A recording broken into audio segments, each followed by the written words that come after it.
नमस्कार दोस्तों, मैं हूं राज और आप देख रहे हैं हाईवे 33। चले दोस्तों आज की कहानी की ओर।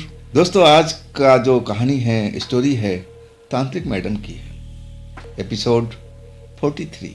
आज की जो कहानी है ना, एक ऐसे फैक्ट्री की कहानी है जो इस टाइम बंद पड़ी थी। फैक्ट्री एक बार बन करके तैयार हुई थी, लेकिन उसको तैयार होने में बहुत सारा परिश्रम लगा था, बहुत सारा पैसा खर्च हुआ था और बहुत ही वक्त लगा था। फैक्ट्री बनती थी, लेकिन उसकी जो एक दीवार थी वो गिर जाती थी, जैसे उस कोई शक्ति हो उस दीवार को तोड़ रही हो, गिरा रही हो कि नहीं, ये जगह मेरा है, इस जगह पर आप फैक्ट्री नहीं बना सकते। लेकिन उनका जो मालिक था ना, वो भी बड़ा हट्टी किस्म का इंसान था। वो लगातार अपने काम करवाता रहा, दीवार गिरती रही लेकिन परवाह नहीं करता था।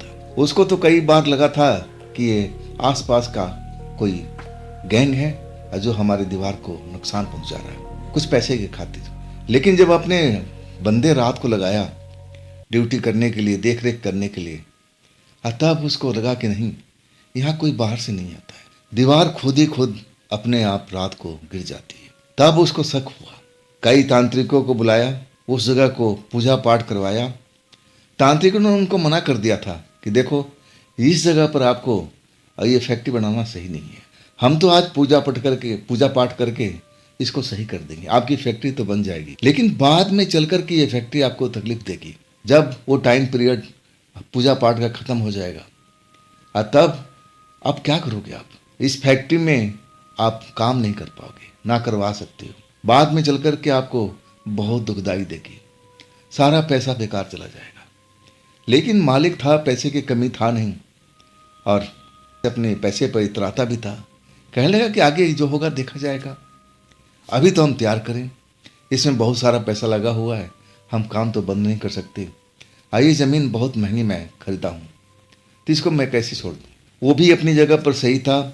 और जो तांत्रिक उनको शिक्षा दे रहे थे, बता रहे थे कि ये जगह पर आपको फैक्ट्री नहीं चलाना चाहिए, लेकिन वो माना नहीं। मालिक जिद्दी था, हट्टी था और अपना काम करवाता रहा। पूजा पाठ होने के बाद उस जगह पर अब वो दीवार जो गिरती थी रात को, जैसे कोई शक्ति आस वहाँ पर हो, मौजूद हो, अब वो तोड़ देती थी। लेकिन अब पूजा पाठ होने के बाद वहाँ पर शांति सी हो गई थी। फैक्ट्री का काम तेज़ी से चलने लगा। मालिक भी खुश और ठेकेदार भी खुश, जो काम करवा रहा था, लेकिन वो भी डरा रहता था। जैसे तैसे करके वो फैक्ट्री जाकर 3 साल में जाकर के तैयार हुई। लेकिन जैसे ही तैयार हुई ना, उसके बाद वही समस्या फिर आ गई। ठेकेदार के बंदे अब उस फैक्ट्री में लगे हुए थे, काम करवाते थे, करते थे, मशीनें लग चुकी थी। और ठेकेदार जो अपना बंदा वहाँ पर छोड़ा हुआ था, नाइट ड्यूटी करते थे, उनको कुछ ऐसी चीज़ें दिखाई पड़ने लगी जो एकदम डर के भाग चुके। वो देख रहे हैं कि एक बहुत सारा लोग एक कमरे से बाहर निकल रहे हैं रात के टाइम, और वो सब लंबे चौड़े, कुछ छोटे कद के, और अचानक इतने सारे लोग, जिसमें लेडीज भी हैं, बुजुर्ग भी हैं। अब समझ में नहीं आ रहा था कि ये लोग कहाँ से आ गए। एक ऑफिस का कमरा था और उसमें से निकल रहे थे। ये कौन लोग हैं? लोग बाग जो काम कर रहे थे ठेकेदार के, सब डर करके भाग गए कि ये तो भूत बंगला है, भूत वाली फैक्ट्री है। इसके बाद काम बंद हो चुका था। ठेकेदार सुबह में आया। अब उनके वर्कर जो थे बताए कि रात में हमने ऐसा ऐसा देखा है। वो तो हम देख लिए, नहीं तो ना जाने क्या होता। हम अपनी सब जान बचा के बाहर भाग गए। और उसके बाद में अंदर में क्या हुआ, वो लोग कहाँ से निकले, कहाँ गए, कुछ भी मालूम नहीं। अब ठेकेदार अब मालिक को बुलाया, मालिक से बातचीत हुई, लेकिन मालिक अड़ा रहा और कहने लगा कि तुम काम करवाओ, बाकी मैं देख लेता हूँ। फिर वो तांत्रिकों को बुलाने लगा, पूजा पाठ कराने की तैयारी करने लगा। लेकिन अब जो तांत्रिक वहाँ काम करते थे, रात को पूजा पाठ करते थे, उनको ऊपर भी ऐसे ही कुछ हमला होने लगा, जैसे वो अनजानी शक्तियाँ तांत्रिकों को उठा करके और नुकसान पहुँचाने की कोशिश करती। तांत्रिक भी छोड़ छाड़ कर वहाँ से भाग गए कि नहीं बाबा, ये हमारे बस का नहीं है, हम ये काम नहीं करेंगे। आखिरकार जो मालिक था फैक्ट्री का, बहुत परेशान हो चुका था।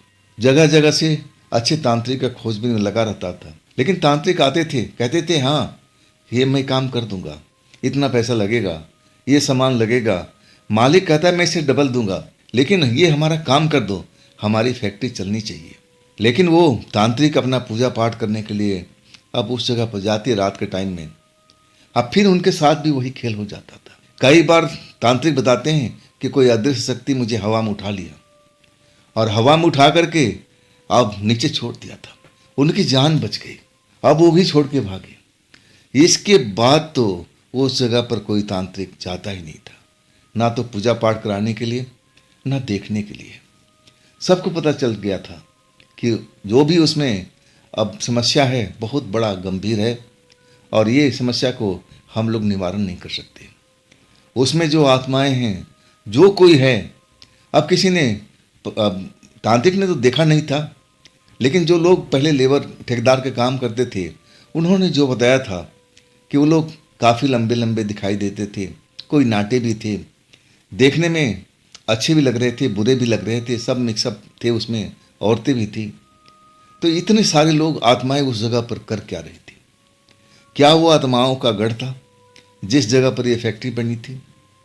अब जो तांत्रिक समझने की कोशिश करते समझ नहीं पाते, अब वो काम को हाथ में लेने से मना करने लगे। आखिरकार मालिक परेशान हो चुका था, लेकिन अभी हारा नहीं था, ढूंढ रहा था कि कोई ऐसा तंत्र वाला व्यक्ति मिले कि हमारा काम कर दे। आखिरकार एक दिन तांत्रिक मैडम के पता लगता है और तांत्रिक मैडम के पास में जाता है। तांत्रिक मैडम को सब कुछ बताता है, लेकिन तांत्रिक मैडम अब बीच में वार्ता रोक देती है और कहती है कि देखिए माफ़ कीजिए, मैं उस फैक्ट्री के बारे में जानती हूँ। जब वहाँ पर अच्छे बड़े बड़े तांत्रिक फेल हो चुके तो मेरी बिसात क्या है? नहीं, मैं ये काम को हाथ में नहीं ले सकती।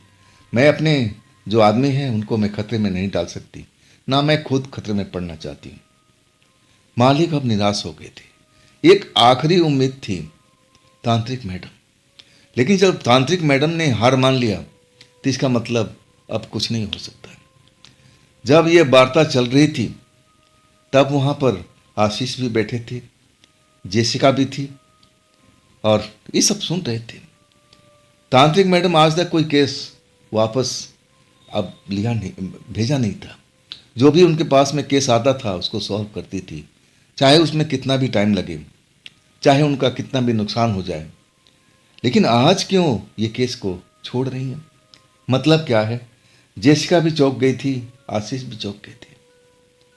वो जब फैक्ट्री के मालिक उनके फार्म हाउस से निकलने लगा तब जेसिका पहले बोलती, ये क्या मैडम, ये तो बहुत अच्छा खासा ऑफर था, ये तो बहुत सारा पैसा भी दे रहा था, आपने क्यों मना कर दिया? तब तांत्रिक मैडम कहने लगी, तुम अभी बच्ची हो, समझ नहीं पाओगे। ये मैंने केस वापस नहीं लिया है, ये मैं केस पर हूं। अब तुम्हें समझने में बहुत वक्त लगेगा। हमारी डीलिंग हो चुकी है, लेकिन तुम अब समझ नहीं पाओगे। इधर आशीष भी हैरान थे कि जो फैक्ट्री का मालिक था वो पैसे का अब एक बंडल रखा था टेबल पर, तांत्रिक मैडम ने उसको वापस कर दिया कि नहीं आप ले जाओ, मुझे आपका काम नहीं करना है। अब कह रही थी कि ये केस मैं ले चुकी हूँ। ये मैडम को क्या हो गया है? ये मैडम ऐसी बहकी बहकी बातें क्यों कर रही है? जेसिका भी हैरान, आशीष भी हैरान, लेकिन तांत्रिक मैडम जो थी ना, मंद मंद मुस्कुरा रही थी। कहने लगी कि तुम लोग तैयारी करो, हम उस फैक्ट्री में जाएंगे, देखेंगे, विजिट करेंगे और हमें क्या करना है उसी हिसाब से हम अब उसमें लगेंगे। ये काम हमने ले लिया है। फिर वही बात आशीष पूछ रहे थे, मैडम ये कैसी बात कर रही हो? जब आपने पैसा का बंडल वापस कर दिया, मना कर दिया, तो फिर हम केस कैसे करेंगे? हम क्यों जाएंगे मुफ्त में अपनी जान गंवाने के लिए? हमें क्या अब मिलेगा वहाँ पर? तांत्रिक मैडम कहने लगी कि देखो, आप ये जो जितने तांत्रिक लोग हैं इस फैक्ट्री के बारे में सब जान चुके हैं, कोई भी केस इसका हाथ में नहीं लेगा। सब डरते हैं, मौत से डरते हैं, नुकसान से डरते हैं। अब मैं पहले तो मैं छानबीन करना चाहती हूँ कि जो मैंने सुना है कहाँ तक उसमें सच्चाई है। आज जानते हो, ये जब इंसान आया था ना मेरे पास में, तुम लोग को तो कुछ मालूम भी नहीं है। खास करके आशीष, क्योंकि तुम तंत्र का एबीसीडी जानते नहीं हो। लेकिन जैसिका भी कुछ जानती है, थोड़ा इसको इसको ज्ञान है, लेकिन ये भी पकड़ नहीं पाई, समझ नहीं पाई। जब ये आया था ना, तभी मुझे डाउट हो चुका था। इसके साथ में कुछ शक्तियां यहाँ तक आई थी, मेरे पास तक। अगर मैं हाँ करती ना, तो शायद शक्ति हमारे घर पे ही रह जाती, हमें जाने ही नहीं देती उस जगह पर। वो इतनी प्रबल शक्तिशाली शक्तियां हैं, वो नहीं चाहती है कि उस जगह पर कोई जाए, कोई छानबीन करे, कोई जांच करे। मैं इस चीज़ को भांप लिया था। तभी मैं अब उस पैसे को वापस कर दिया था। मालिक को एहसास नहीं होने दिया कि मैं काम छोड़ रही हूँ। उसकी नज़र में भी काम छोड़ चुकी हूँ। लेकिन हम इस काम को करेंगे, अपने हिसाब से करेंगे, बिना मालिक को बताए हुए। चलो तुम सब तैयार हो जाओ। हैरानी वाली बात थी, आशीष के लिए भी और जेसिका के लिए भी। ऐसा तांत्रिक मैडम कभी किया नहीं करती थी। तो आज ये सब क्या हो रहा है? आखिरकार वो लोग तैयार हो गए थे। गाड़ी निकल पड़ी। काली गाड़ी अब रोड पर दौड़ रही थी। शाम का टाइम था और मैडम चुपचाप ड्राइविंग सीट संभाले हुए और उसके बगल में जेसिका बैठी हुई। वो भी सोच रही है कि आजकल तांत्रिक मैडम का कुछ व्यवहार बदला बदला सा दिखाई दे रहा है। पहले ये चखती रहती थी, आजकल बड़ा शांत रहती है। मुझसे भी ज़्यादा बात नहीं करती, ना तो आशीष से ज़्यादा करती है। कुछ चल रहा है इनके अंदर में। वो भी समझने की कोशिश कर रही थी, लेकिन समझ नहीं पा रही थी। हालांकि एक ही पलंग पर दोनों लोग फार्म हाउस में सोते थे। अब सब कुछ जेसिका मैडम के बारे में आशीष से ज़्यादा जानती थी, क्योंकि रात दिन उनके पास में रहती थी। आशीष बेचारे तो अलग कमरा में रहते थे। जब तांत्रिक मैडम का अब मन होता था कि चलो हमारे पति देव हैं, अब उनसे अब मिला जाए, एक रात गुजारा जाए, तब वो चली जाती थी। उतने में ही आशीष खुश हो जाती थी। हाँ, जेसिका जो थी ना, हमेशा आशीष के पीछे पड़ी रहती थी। मौका ढूंढती रहती थी कि कब आशीष हमें अकेले में मिले। आशीष को कई बार वो पा चुकी थी, लेकिन उसका जो दिल था ना, अभी भरता नहीं था। अभी हमेशा अब उनकी नज़र में रहती थी। अब वो ढूंढने का अब ऐसा समय तलाश करती थी कि जहाँ पर तांत्रिक मैडम ना हो, घर अकेला हो, शांत हो और कोई नहीं हो। अब आशीष जो थे ना, बहुत बचने की कोशिश करते थे, लेकिन जब परिस्थिति खराब होती है, समय अनुकूल नहीं होता है, तो आखिरकार वो फंस भी जाते थे। अब वो लोग काली कार में सवार अपने मंजिल की तरफ जा रहे थे। मैडम जी को उस फैक्ट्री के बारे में बहुत पहले से पता था और उनको लगता भी था कि उसका मालिक एक दिन अब हमारे पास में आएगा। और आज वो बात अब हो चुकी थी। गाड़ी दौड़ती जा रही थी। लंबा सफ़र था। कई बार बीच में रुकना पड़ा। नाश्ता पानी खाना के लिए होटल ढाबा पर रुकना पड़ा। अब फिर थोड़ा देर आराम। अब फिर गाड़ी का स्टीयरिंग अब मैडम संभाल लेती थी।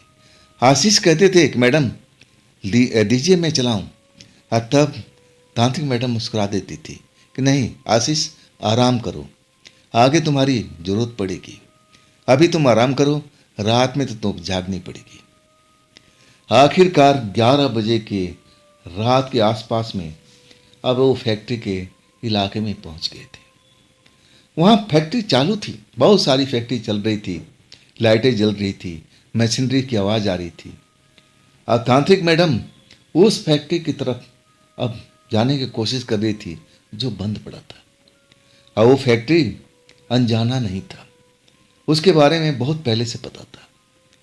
वहाँ पर तो गार्ड भी नहीं रहते थे। रात के टाइम कोई गार्ड नहीं होता था, सबको जान प्यारा था। दिन में गार्ड जरूर होते थे, कोई दिन में आता जाता भी था उसको देखने के लिए कुछ काम से, लेकिन रात के टाइम वो एरिया था ना, पूरा का पूरा खाली हो जाता था। तांत्रिक मैडम की गाड़ी उस फैक्ट्री के गेट पर जाके रुक गए। एक भी इंसान वहां पर नजर नहीं आ रहा था। जिधर देखो सुनापन, खालीपन। फैक्ट्री का दरवाजा बड़ा वाला बंद पड़ा था और उस फैक्ट्री में 6 दरवाजे थे। एक दरवाजा जो था बहुत छोटा सा दरवाजा था और तांत्रिक मैडम उस दरवाजे पर पहुंच गई थी। उस दरवाजे को खोलना आसान था और आखिरकार आशीष से कहती है कि आशीष, इस दरवाजे पर कैसे भी चढ़ो, ये दरवाजा अंदर से तुम खोल पाओगे, कोशिश करोगे ना तो तुम सफल हो जाओगे। लेकिन तब भी हाइट काफ़ी था। जैसे तैसे आशीष को तांत्रिक मैडम ने जेसिका के सपोर्ट से दीवार पर चढ़ाया गया। दीवार से होते हुए उस गेट पर पहुंचे और तब जाकर के बड़ी मुश्किल से नीचे उतरे।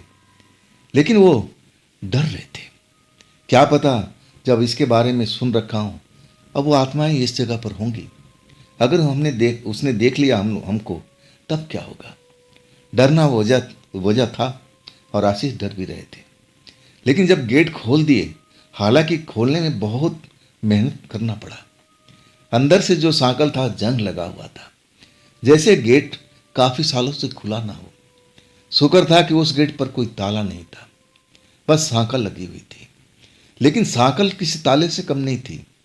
जैसे किसी ताले को तोड़ने में समय बर्बाद होता है और उस सांकल के खोलने में भी उतना ही वक्त लग रहा था। तांत्रिक मैडम कह रही थी कि शाबाश, जल्दी खोल लो आशीष, आशीष जल्दी खोलो। और तब आशीष जोर लगाती थी। आखिरकार दरवाजा खुल चुका था। दरवाजे की सांकल खुल चुकी थी, लेकिन दरवाजा अभी भी जाम पड़ा था। आगे से तांत्रिक मैडम जेसिका खींच रही थी और पीछे से आशीष धक्का दे करके, अब इतना तो गैप उसमें हो चुका था कि एक इंसान उसमें से आराम से गुजर जाए। और दरवाजा खुल नहीं रहा था, सब कुछ जैसे जाम हुआ पड़ा था। तैयारी के साथ में तांत्रिक मैडम गई हुई थी। अब फिर टॉर्च की रोशनी में पूरा अब वो फैक्ट्री का एरिया चमकने लगा था। सबके हाथों में बड़ा बड़ा शक्तिशाली टॉर्च था।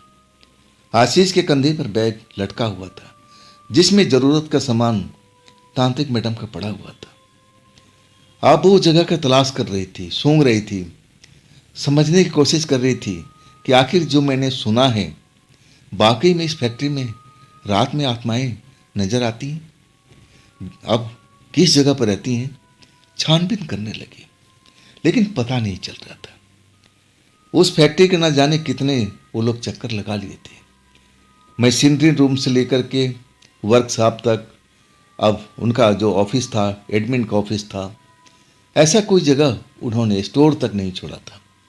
हर जगह पर तांत्रिक मैडम घूमती जा रही थी, सूंघते जा रही थी, महसूस करने की कोशिश करती थी कि कहाँ पर इसका पोल है, कहाँ पर ये आत्माएं निकलती हैं, इसके बाद वो आत्माएं कहाँ चली जाती हैं, जैसा उन्होंने सुना था। लेकिन इतना सब करने के बाद में कुछ भी पता नहीं चल रहा था। रात गहराती जा रही थी और तांत्रिक मैडम अपने काम में लगी हुई थी। आखिरकार वही फैसला उन्होंने किया। आशीष से कहने लगी कि आशीष, अब पूरा सामान को व्यवस्थित करो। अब आशीष समझ चुके थे कि उनको करना क्या है। अब वहां पर अब जैसे पूजा का सामान रखा गया, पूजा पाठ के सामान जो तांत्रिक मैडम लगाती थी जब वो साधना करती थी, कोई अब ऐसे ही काम करती थी। अतः वो पूरा सामान सजा करके बीच में बड़ा सा दीपक, अब बड़ी सी जोत उसकी होती थी और वो जलती रहती थी। आज भी ऐसे ही अब तांत्रिक मैडम ने किया। सब काम अब आशीष संभाल रहे थे। आशीष को पता था कि कौन सा सामान कहाँ रखना है, दीपक कहाँ रखना है, चावल का घेरा कहाँ बनाना है, बड़ा वाला घेरा कहाँ बनाना है। अब इतना तो आशीष जान चुके थे और उनका सपोर्ट कर रही थी जेसिका। कोई भी गलती करते आशीष तो जेसिका संभालती कि नहीं आशीष, ऐसा नहीं, ये ऐसा होगा। तांत्रिक मैडम दूर खड़ी होकर देख रही थी।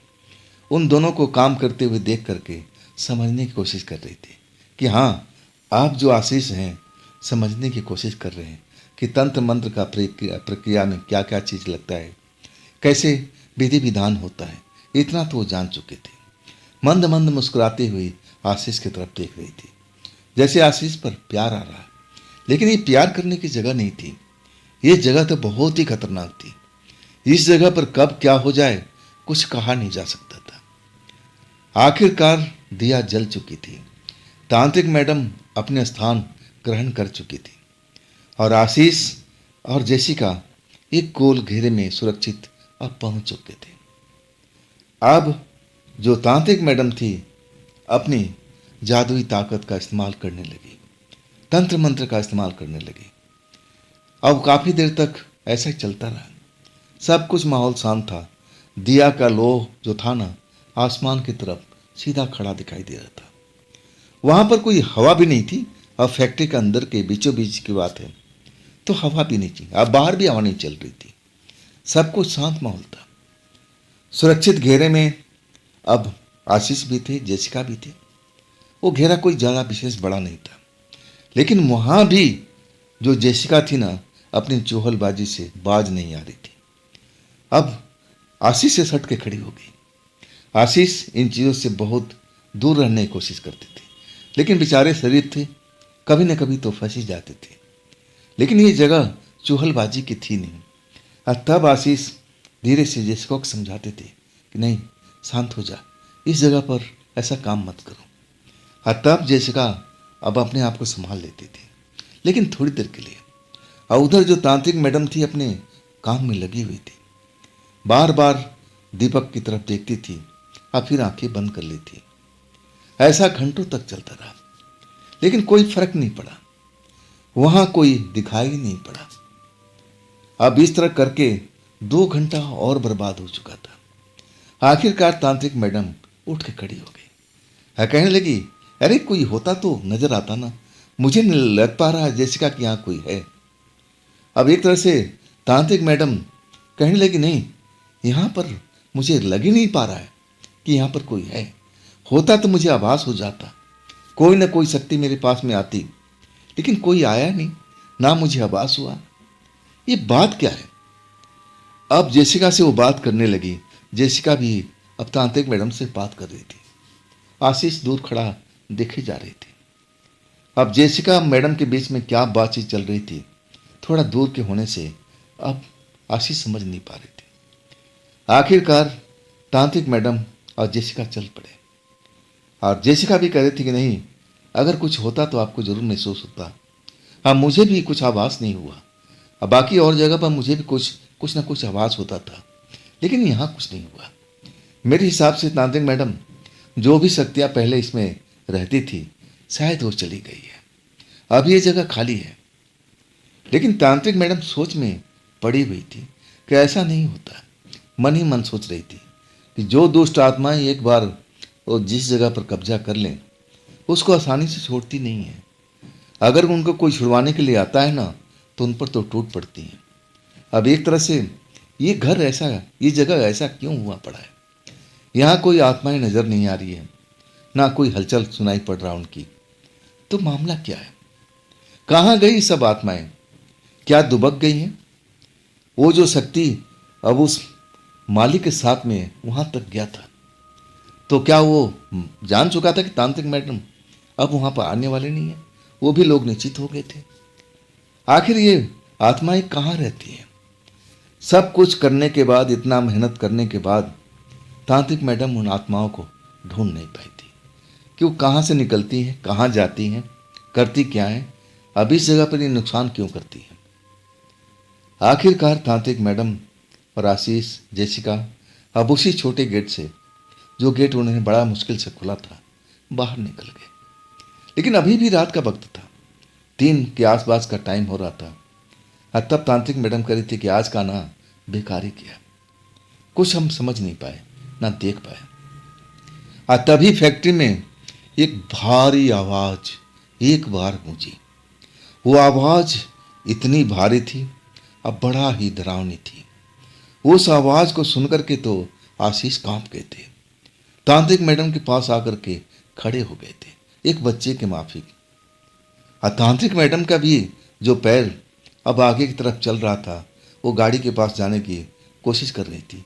उनका भी पैर रुक गया और साथ में जेसिका भी पलट के देखने लगी। आखिर यह आवाज किसकी थी? इतनी भयानक, इतनी भारी आवाज। तांत्रिक मैडम एकदम चुप रह गई थी, कान लगाई थी कि दोबारा वो आवाज सुनाई पड़े, लेकिन वो दोबारा आवाज सुनाई नहीं पड़ा। तभी जेसिका बोल पड़ी कि मैडम जी, शक्तियां तो अंदर ही है, हम लोग बाहर निकल आए। तांत्रिक मैडम कहने लगी जेसिका से, चलो जेसिका, अब हम इसमें वापस नहीं जाएंगे। हम सोचते हैं, चलो किसी होटल में रुकते हैं और इसके बारे में पूरा बातचीत करते हैं। अब मुझे भी आभास हो चुका है ये आवाज़ सुनने के बाद कि ज़रूर इसमें ऐसी वैसी आत्माएं नहीं हैं। सब की सब आत्माएं जो भी हैं बहुत ही शक्तिशाली हैं और हमें दिखाई नहीं पड़ रही है।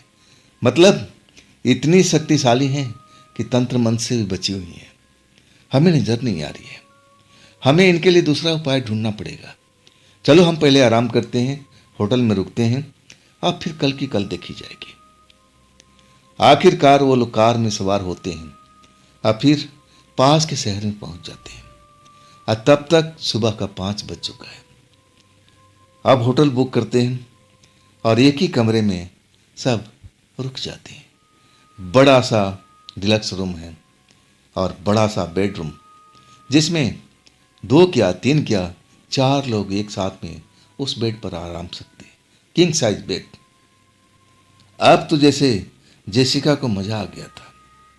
अब वो तांत्रिक मैडम के बगल में लेट गई थी, लेकिन आशीष की तरफ निगाहें थी। अब तांत्रिक मैडम तो सोच में डूबी हुई थी, आंखें बंद करके, और आशीष भी अब उनको नींद नहीं आ रही थी। सुबह का वक्त था। अब तांत्रिक मैडम जब अपनी आंख खोलती आशीष को, अब देखती कि अभी जाग रहे हैं, तो आशीष से कहती कि सो जाओ ना, रात में मुझे बहुत सारा काम करना है। तब आशीष सोने का प्रयत्न करते। तब जो जेसिका थी थोड़ा सा उठ करके आशीष को झांकने लगती। आशीष देखते मन ही मन चिढ़ जाते। तभी तांत्रिक मैडम उठ के बैठ गई। कहने लगी तुम लोग सोते क्यों नहीं हो? देखो फिर रात में जगना पड़ेगा, ना जाने कितना वक्त लगेगा। तुम लोग सो जाओ और मुझे कुछ ज़रूरी काम करना है। मुझे कई लोगों को फ़ोन करना है। अब मैं जा रही हूँ और आधे पौन घंटे में लौट के आ रही हूँ। अब वो होटल के अब मैनेजर के रूम में चली गई थी। इधर इतना ही तो मौका चाहिए था जेसिका को। जेसिका फटाफट जाकर के आशीष से लिपट गई थी। अब आशीष जैसे रोने वाली सूरत बना लिए थे। कहने लगे देखो जेसिका, ये ठीक नहीं है। तुम मेरे साथ में ना जाने कितनी बार ऐसा कर चुकी हो। ना ना, अब नहीं, अब नहीं। देखो मुझे माफ कर दो जेसिका। लेकिन जेसिका पर तो जैसे नशा चढ़ा हुआ था, जैसे वो भूखी शेरनी हो और आगे मांस का टुकड़ा देख करके भला उससे कहाँ रुका जाए।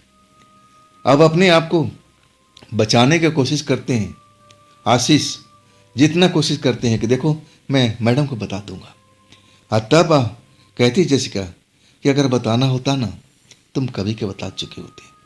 मैं जानती हूं कि तुम ऐसा कभी नहीं करोगे। अब लिपट जाती है।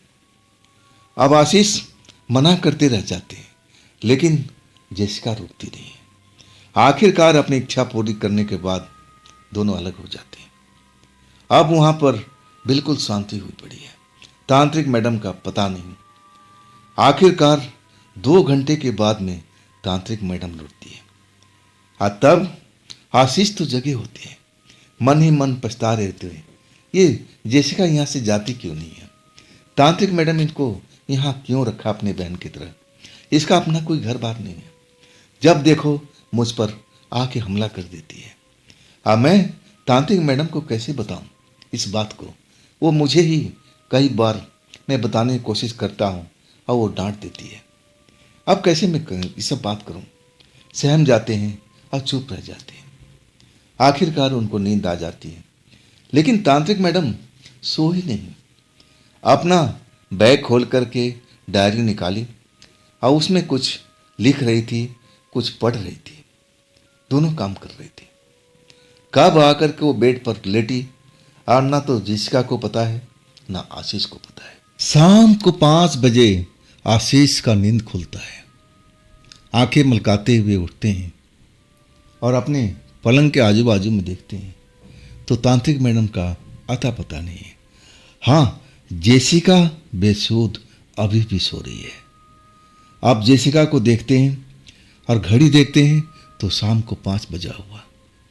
जल्दी से उठते हैं, बाथरूम की तरफ भागते हैं और फ्रेश होने के बाद फिर वो दरवाज़ा खोल देते हैं।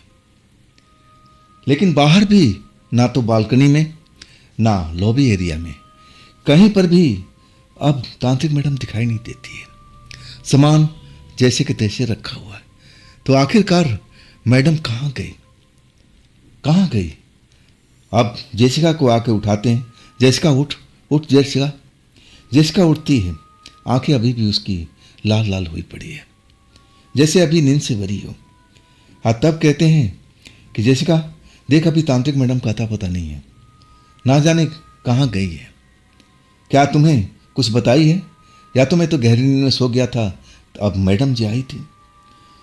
जेसिका भी सर हिलाती है, नहीं मैं भी सो गई थी, मुझे भी कुछ पता नहीं था।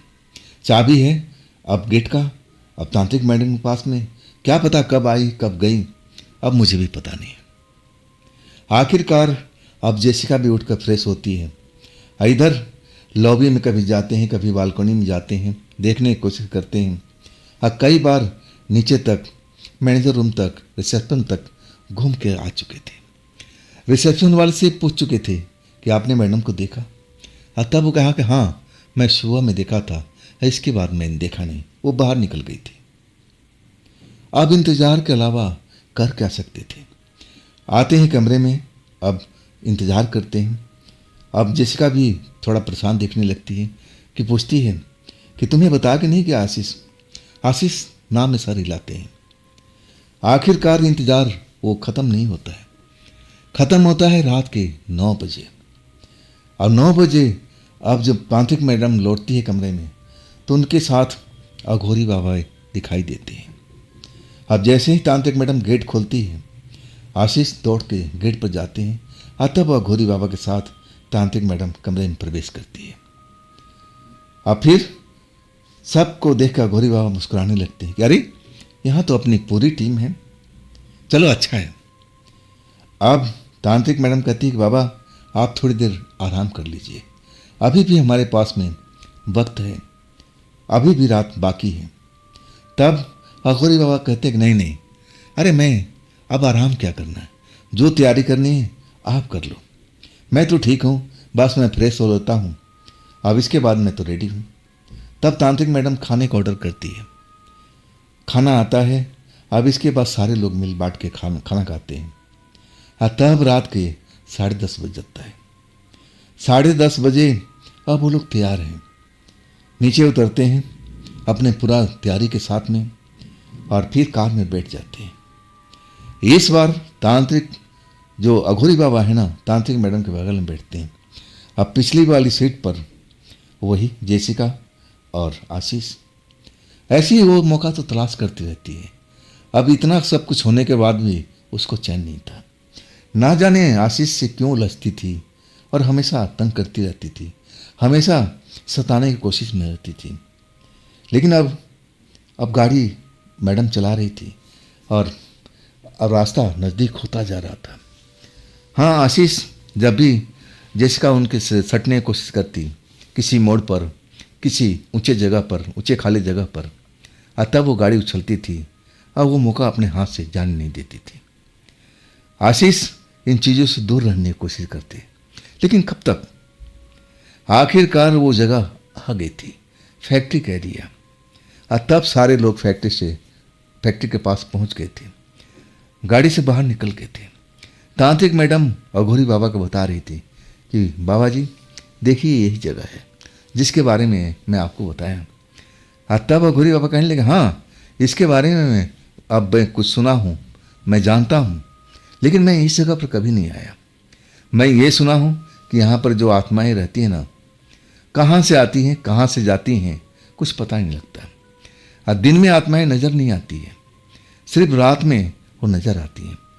तब तांत्रिक मैडम कहने लगी कि हमने तो कल की रात पूरा ढूंढने की कोशिश किया, लेकिन वो आत्माएं नजर नहीं आई। तो क्या वो जान चुकी थी कि हम तांत्रिक हैं? अगर हम तांत्रिक हैं तो जैसे पहले तांत्रिकों पर हमला हुआ था, हम पर क्यों नहीं हुआ?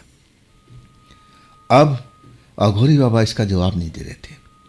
अब अपनी आंखें झपका रहे थे, सोचने की कोशिश कर रहे थे।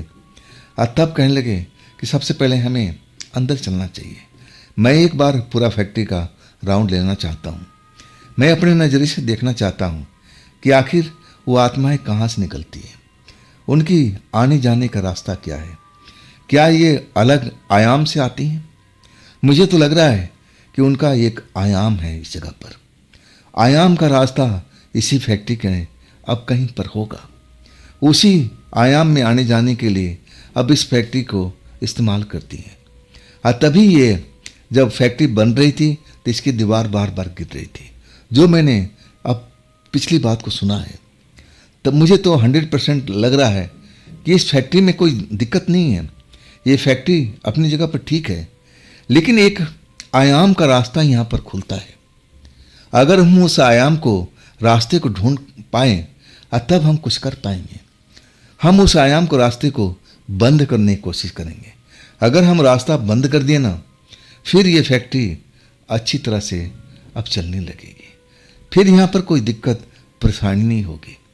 जब आयाम का रास्ता ही बंद हो जाएगा, जिससे आत्माएं गुजरती हैं, आती हैं, जाती हैं, अब एक तरह से दरवाज़ा ही हम लॉक कर देंगे, तो कैसे आ जाएंगी? और ना तो वो जा पाएंगी ना आ पाएंगी। जो बाहर है बाहर रह जाएगी, और जो अंदर है वो दूसरे रास्ते को तलाश करेगी, किसी और रास्ते से बाहर निकलेगी, लेकिन इस रास्ते को वो इस्तेमाल नहीं कर पाएगी। ये हमें करना पड़ेगा। अगर वो रास्ता मिलता है तब। अब जो आशीष थे, आयाम का मतलब समझ नहीं पा रहे थे। ये जो लफ्ज था, ये पहली बार सुने थे। तब आशीष से रहा नहीं गया। कहने लगा कि तांत्रिक बाबा, मैं आपसे एक बात पूछूं? तांत्रिक बाबा मुस्कुराते हुए कहने लगे, हाँ आशीष पूछो। तब कहने लगे, आयाम क्या है?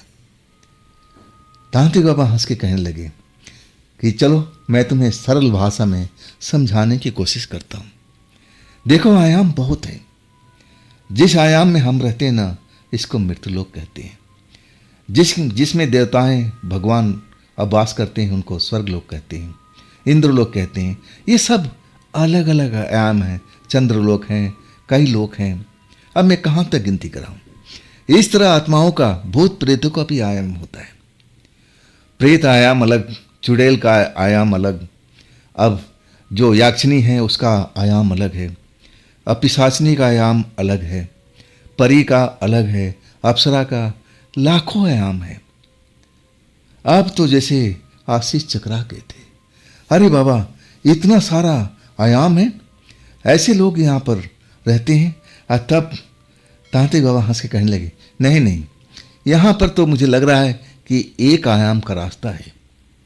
और जो लंबे तगड़े लोग दिखाई देते हैं, जो मैंने सुना है, और जो तांत्रिकों को हवा में उठा देते थे, उनको गिरा देते थे, चोटिल करते थे, वो एक ही आयाम के लोग हैं। यहाँ और आयाम का लोग नहीं हैं। अगर हम उस आयाम को ढूंढ लें, तब हम उस रास्ते को बंद कर पाएंगे। चलो, हम देर नहीं करते हैं। आप थोड़ा, आशीष का दिमाग शांत हुआ था। वो समझ में पाए थे कि हाँ, यह आयाम का मतलब कि एक आने जाने का छुपा हुआ रास्ता है, जो दिखाई नहीं देता है। हम उस रास्ते को कैसे ढूंढेंगे? लेकिन यहाँ तो सब तांत्रिक, तंत्र मंत्र वाले लोग थे। वो तो कुछ भी कर सकते थे। इनके पास में शक्तियाँ थी, और शक्ति जिनके पास में हो, वो ना जाने क्या क्या कर सकता है। आखिरकार उसी रास्ते से जो गेट एक आदमी के लिए आने जाने के बना अब खुला था, और उसी रास्ते से एक एक करके लोग फैक्ट्री में दाखिल हो गए थे। शक्तिशाली टॉर्च का रोशनी अब फैक्ट्री में प्रकाश फैला रही थी। सबके हाथ में टॉर्च पड़ा हुआ था। पूरा फैक्ट्री का चक्कर लगा रहे थे अघोरी बाबा। अब पीछे पीछे तांत्रिक मैडम की मंडली ना जाने कितनी बार चक्कर लगा चुके थे, लेकिन उनको पता ही नहीं लग पा रहा था कि वो आयाम का रास्ता कौन सा है, जहाँ से अब हमें उस रास्ते को देखना है, बंद करना है। लेकिन पता लगे तब ना। अब इंतजार के अलावा कुछ नहीं था। अब जो तांत्रिक मैडम जो पहले प्रक्रिया कर लिया था, अब वो जान चुकी थी कि इस प्रक्रिया से कोई फायदा नहीं होने वाला। अब तो जो कुछ करेंगे अघोरी बाबा ही करेंगे। अब तो इन पर ही आसरा है। अगर अघोरी बाबा मदद करते हैं तब तो हम इस जगह को आत्माओं से अब मुक्त कर सकते हैं, और नहीं तो हमें भी लौटना पड़ेगा। तांत्रिक मैडम के मन में निराशा भरने लगी। और तभी तांत्रिक बाबा कहने लगे कि मैडम, एक जगह पर हमें डाउट हो रहा है, चलिए हम उस जगह पर। तब तांत्रिक मैडम कहने लगी कि बाबा, हमने तो ना जाने कितने चक्कर लगा चुके हैं, अब कौन सी जगह की बात कर रहे हो? और तब वो कहने लगे, ऑफिस में मुझे शक है, चलो एक बार ऑफिस में चलते हैं। ऑफिस में पहुंचते हैं, वहाँ पर पुराना सामान पड़ा हुआ है। अब वो पुराने चेयर, कुर्सियाँ, टेबल, ना जाने क्या क्या सामान, लकड़ी की अलमारियाँ, लोहे की अलमारियाँ, सब लाइन में अब सजी हुई दीवार के साथ में। अब एक पुरानी अलमारी लकड़ी की, जो थोड़ा अब खराब से दिख रही थी, जैसे उसको कीड़े खा गए हो, सड़ने के कगार पर आ चुकी थी। उस जगह पर जाकर के अघोरी बाबा खड़े हो गए, कुछ महसूस करने की कोशिश करने लगे। अब फिर 2 कदम पीछे हटे और कहने लगे तांत्रिक मैडम से कि मैडम, एक बात कहूँ? तांत्रिक मैडम कहने लगी कि जी बाबा, बताइए। मैडम, मुझे इस अलमारी पर शक हो रहा है, इस अलमारी को हम खोल पाएंगे? तब आशीष कहने लगे, हाँ बाबा, मैं खोल दूंगा, ये तो देखने में ही सड़ा हुआ लग रहा है, मैं आराम से खोल दूंगा। आशीष अपना ताकत का आजमाइश करते हैं उस लकड़ी की अलमारी पर, और कुछ ही देर में सफल हो जाते हैं। अलमारी का जो दरवाज़ा है ना, उनके हाथ में आ जाता है। सड़ा हुआ था, कीड़े खा चुके थे। अब वो पूरा का पूरा अब खुल चुका था, लेकिन उसमें कोई दरवाज़ा दिखाई नहीं पड़ रहा था। वो तो पीछे भी लकड़ी था, उसके पीछे दीवार था, मतलब आशीष की नज़र में वहाँ दरवाज़ा तो हो ही नहीं सकता था। बाबा उस अलमारी को देख रहे थे और तब कहने लगे कि आशीष बेटा, थोड़ा सा एक और मदद कर दो, किसी लकड़ी के सहारे से ये गंदगी है ना, इसमें जो कीड़े खाकर, लकड़ी खाकर गिरे हुए हैं, थोड़ा सा साफ कर दो, मैं देखना चाहता हूँ। आशीष ये भी काम कर लेते हैं। अब अलमारी को साफ कर दिए। अलमारी जो गंदगी से भरी हुई थी अब साफ हो गई थी। टॉर्च की रोशनी उस पर पड़ रही थी। अब एक जगह पर अब कुछ सुराख सा दिख रहा था, जैसे लग रहा था कि वहाँ पर चींटियों का आने जाने का रास्ता है।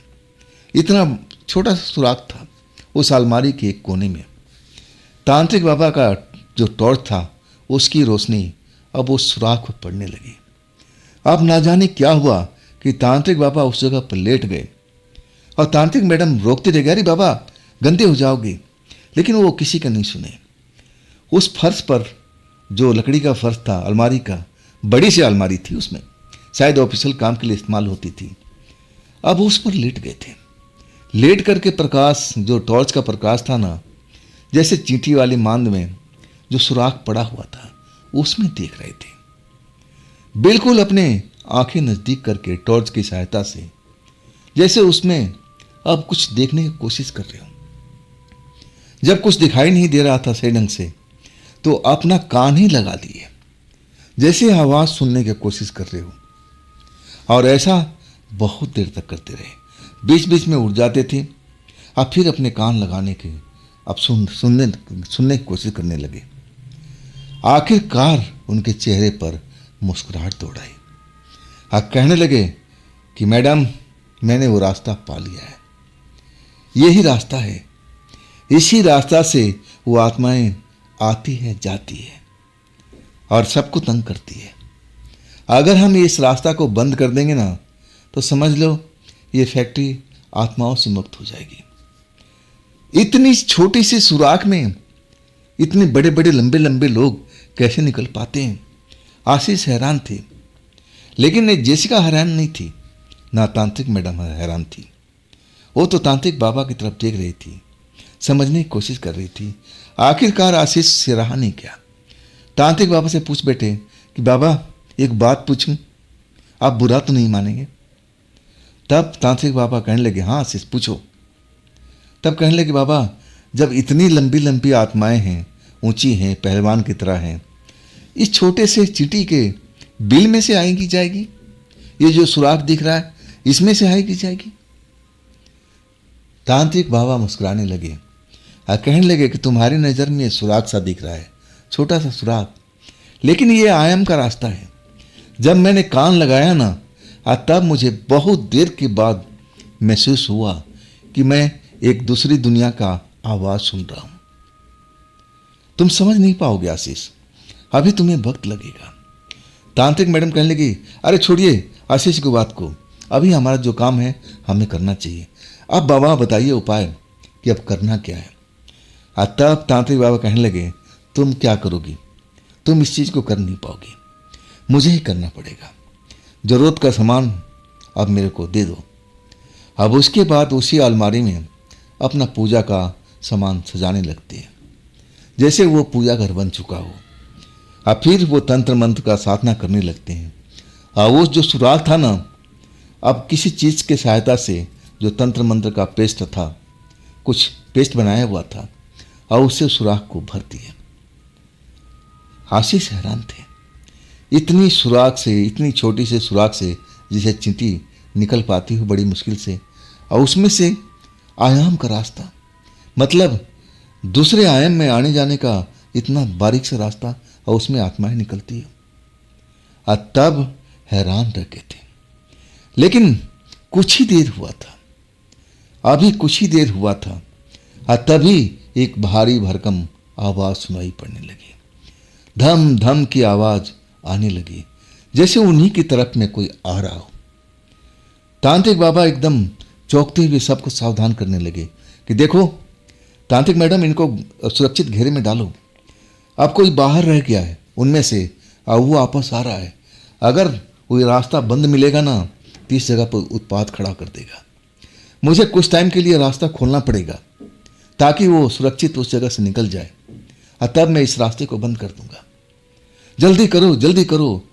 बाबा चिल्ला रहे थे, चीख रहे थे। आखिरकार तांत्रिक मैडम जेसिका को, आशीष को अब उस ऑफिस से बाहर एक जगह पर सुरक्षित घेरा बना दिया, और खुद भी सुरक्षित घेरे में वो भी आ गई थी। अब उस जगह पर तांत्रिक बाबा थे, ना जाने उनके साथ में क्या चल रहा था। वो आवाज़ जो थी अभी भी आती हुई अब सुनाई पड़ रही थी, दिखाई तो नहीं पड़ रही थी। और जब आवाज़ तांत्रिक मैडम के पास से गुजरने लगी, तब आशीष देख करके हैरान थे कि वो अकेली आत्मा नहीं थी, देखने में बहुत ही ऊंची, जैसे 8-9 फीट की हो। फैक्ट्री का जो छत था ना, उसे टच किए हुए थी, और उनके पीछे कम से कम 10-12 आत्माएं, अब कोई उनसे छोटी, कोई मोटी, अलग अलग आत्माएं, अलग अलग रंग रूप के, और सब उस शक्तिशाली इंसान के पीछे पीछे, आत्मा के पीछे पीछे आ रही थी। और जैसे उस इंसान को, मतलब उस आत्मा को कोई फर्क नहीं पड़ रहा हो कि यहाँ पर चल क्या रहा है। और तेजी से अब उस ऑफिस की तरफ जा रहा था जहाँ पर वो आयाम का रास्ता बना हुआ था, और उस जगह पर सिर्फ अघोरी बाबा यानी तांत्रिक बाबा रुके हुए थे। जब वो लोग उस ऑफिस में चले गए, जब उस रास्ते से गुजर चुके थे, तब तांत्रिक मैडम भी थोड़ा डरने लगी, कहीं वो अघोरी बाबा के साथ नुकसान तो नहीं कर बैठे। लेकिन सब कुछ शांत दिखाई दे रहा था, जैसे कुछ हो ही नहीं रहा हो। सब कुछ एकदम वातावरण शांत का माहौल बना हुआ था, कोई भी आवाज़ सुनाई नहीं पड़ रही थी। अचानक कुछ देर के बाद में एक चीख सुनाई पड़ी, और वो चीख थी तांत्रिक बाबा की। जैसे ही चीख सुनाई पड़ी, तांत्रिक मैडम समझ गई कि बाबा के साथ में कोई हादसा हो गया। सब लोग दौड़ते हुए निकलने लगे, और तब तांत्रिक मैडम कही, जेसिका नहीं, आशीष तुम लोग गोल घेरे में रहो, मैं सिर्फ जा रही हूँ, मैं देखती हूँ कि आखिर वो घोरी बाबा के साथ में क्या हुआ। दौड़ती हुई उस ऑफिस में दाखिल होती हैं। उस अलमारी के पास जब जाती हैं तो देखती हैं कि अघोरी बाबा जमीन पर गिरे हुए हैं, सर उनका अब फटा हुआ है, खून बह रहा है। एक आत्मा बिल्कुल छोटी सी उस अलमारी के पास में खड़ी हुई लाल लाल आंखों से देख रही है। अब इतनी छोटी सी आत्मा को देख करके अब तांत्रिक मैडम भी हैरान। तभी अघोरी बाबा कहते हैं, इस आत्मा को अंदर जाने के बाद में ये लो, इस सुराख को बंद कर देना। जैसे ही वो आत्मा अंदर जाए ना, तुम इस सुराख को बंद कर देना। इसके बाद अघोरी बाबा बेहोश हो चुके थे। अब तांत्रिक मैडम घबरा गई थी कि अब मैं क्या करूं, अब मैं क्या करूं, कहीं लेने के देने ना पड़ जाए। आखिरकार वो आत्मा जो छोटी सी नजर आ रही थी अलमारी के अंदर में, वो सुराख में दाखिल हो चुकी थी। अब फिर वही वक्त था कि उस चीज को, उस पेस्ट को उस जगह पर चिपका दिया। उस पेस्ट, जो पेस्ट था, ये आम पेस्ट नहीं था। अब वो अघोरी बाबा ने तैयार किया था, कई मिश्रण से बना करके तंत्र मंत्र की सहायता से वो सुराख को बंद कर दिया। इसके बाद दौड़ती ही अघोरी बाबा को उठाने की कोशिश करती है। तब आशीष को आवाज़ देती है, आशीष, जैसिका दौड़ो। अब दोनों लोग दौड़ के आते हैं, होश में लाने की कोशिश करते हैं अघोरी बाबा को, और अघोरी बाबा होश में आ जाते हैं। कहते हैं, अरे घबराओ मत, ये तो होता रहता है। अब चोट लगा है, अब सर फटा है तो खून तो निकलेगा। हाँ, थोड़ी कमजोरी महसूस हो रही है, लेकिन मैं स्वस्थ हूँ। तब मैडम कहती, बाबा हॉस्पिटल लेकर चलना पड़ेगा। अब आशीष को जिम्मेदारी दे गई और अघोरी बाबा को उठाते हैं और उसी रास्ते से वो लोग निकलते हैं। दरवाज़ा को फिर खींच करके बंद कर दिया जाता है। फैक्ट्री का जो आने जाने का रास्ता बनाया था उन लोगों ने, कार में सवार होते हैं और सीधा हॉस्पिटल में। हॉस्पिटल में पहुंचने के बाद मरहम पट्टी होती है और डॉक्टर कहता है कि नहीं, ऐसा कोई ज़्यादा गंभीर चोट नहीं है। अब होटल लौट आते हैं, रात गुजर जाती है। अब तांत्रिक मैडम भी चैन के सांस ले रही है कि चलो अघोरी बाबा सुरक्षित हैं। अब फिर सुबह होती है। सुबह होने के बाद में तांत्रिक बाबा बिल्कुल स्वस्थ दिखाई देते हैं। लगता ही नहीं कि उन पर अब चोट का असर है, लेकिन वो जो बैंडेज वगैरह किया था अब उसे महसूस तो होता था। दवा भी अब खिलाना था उनको। अब इस काम में थोड़ा सा वक्त लग गया। तब तांत्रिक मैडम कहने लगी कि बाबा जी, मैं जा रही हूँ उस फैक्ट्री को मालिक को बुलाने, और आप लोग इंतज़ार कीजिए। मुझे थोड़ा वक्त जरूर लगेगा, लेकिन मैं उसको लेके आऊँगी। अब उसके बाद में अब जो तांत्रिक मैडम थी चली गई। जब वो लौटी ना तो शाम का वक्त था। साथ में वही मालिक जो फार्म हाउस में गया हुआ था। आशीष भी पहचानते थे, जैसिका भी पहचानती थी, लेकिन अघोरी बाबा ने देखा नहीं था। अब बातचीत होने लगी। तब वही शख्स बोलता है कि मैडम, मैं तो आपसे पहले ही कह रहा था कि देखिए, अब इस जगह का आप मुक्त करा दीजिए। मैं तो थक चुका हूँ। तब कहने लगे कि देखिए, मैं मुक्त नहीं करा सकती, मुक्त तो ये बाबा कराएंगे। अब मुक्त कराना क्या है, मुक्त तो हो चुका है। ये काम हम लोग रात में कर चुके हैं। अब वो जो फैक्ट्री का मालिक था हैरान से देख रहा था, कभी बाबा को, कभी तांत्रिक मैडम को, कभी आशीष, कभी जैसिका को, कि ये चमत्कार हुआ तो कैसे हुआ। जो अच्छे भले तांत्रिक अब उस जगह पर आने से डरते थे, ये लोग ऐसे ही आराम से करती हैं। तब तांत्रिक मैडम बताने लगी कि देखिए, इसी चक्कर में बाबा का चोट लगा है। तब फैक्ट्री का मालिक पूछने लगा कि आखिर ये सब हुआ क्या था हमारी फैक्ट्री में, हमारी फैक्ट्री में चल क्या रहा था, और मैं कैसे विश्वास करूं कि आपने जो काम किया है अब वो पक्का सुरक्षित हो गया। तब तांत्रिक मैडम बोलना चाह रही थी, लेकिन अघोरी बाबा ने बीच में रोक दिया कि रुको बेटा, मुझे इनको समझाने दो, आज तब ये समझ पाएंगे। अब फिर अघोरी बाबा बताने लगे कि देखो, जब तुम्हारी फैक्ट्री बन रही थी तब तुम्हारी दीवार गिरती थी ना, तुम सुबह में दीवार खड़ा कराते थे, शाम तक रहती थी, रात तक, रात में कब गिरती थी तुम्हें पता लगता था। तब फैक्ट्री के मालिक कहना, हाँ ऐसा ही होता था। तुम्हारे ज्योतिषी से बात हुई थी ना, तांत्रिकों से बात हुई थी, तब वो उन्होंने मना किया था ना कि इस जगह को आप छोड़ दो, कहीं और फैक्ट्री बना लो, तब आप नहीं माने। तब वो कहने लगा, हाँ तो वो गणना कर लिए थे, जो ज्योतिषी आए थे देखने के लिए ज़मीन के, तो वो गणना करके अब जान चुके थे ये जगह ठीक नहीं थी। अब आपको बता भी दिए थे, लेकिन आप माने नहीं। तब अघोरी बाबा बताने लगे कि देखिए, ये शुरू से ही एक आयाम का रास्ता था। और फिर वो जो फैक्ट्री के मालिक, आयाम क्या है, जैसे आशीष ने सवाल पूछा था, तांत्रिक बाबा फिर वही बताने लगे कि देखिए, आयाम होता है अब एक जगह से दूसरी जगह जाने का रास्ता, सूक्ष्म रास्ता, ना दिखाई देने वाला रास्ता। आखिरकार घंटों के मेहनत के बाद अब वो एक तरह से फैक्ट्री के मालिक समझ पाए थे। हाँ, तब कहने लगे कि क्या मैं आप फैक्ट्री को खोल सकता हूँ?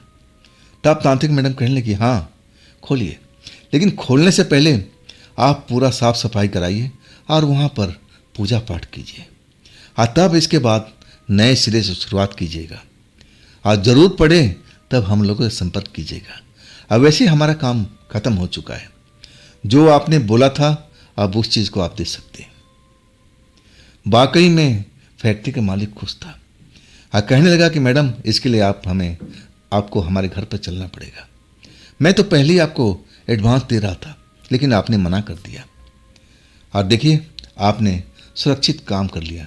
और तब मैडम कहने लगी, सुरक्षित नहीं, बाबा का सर देखिए कितना चोट लगा है। और ये सब बाबा का क्या धरा है।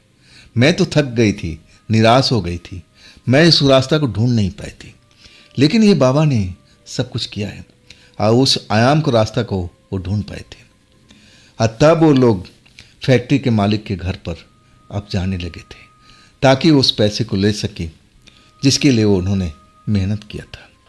तो दोस्तों, ये थी आज की तांत्रिक मैडम की कहानी। ये कहानी आपको कैसी लगी कमेंट में ज़रूर बताइएगा। और दोस्तों, ये भी चैनल आप ही का है, तो इसको भी अपना प्यार दीजिए, लाइक कीजिए, सब्सक्राइब कीजिए। अगर आपने शेयर नहीं किया है तो शेयर भी कीजिए। और फिर हम कल मिलते हैं एक नई घटना, एक नई कहानी के साथ में। आप लोग अपना ख्याल रखिएगा। नमस्कार।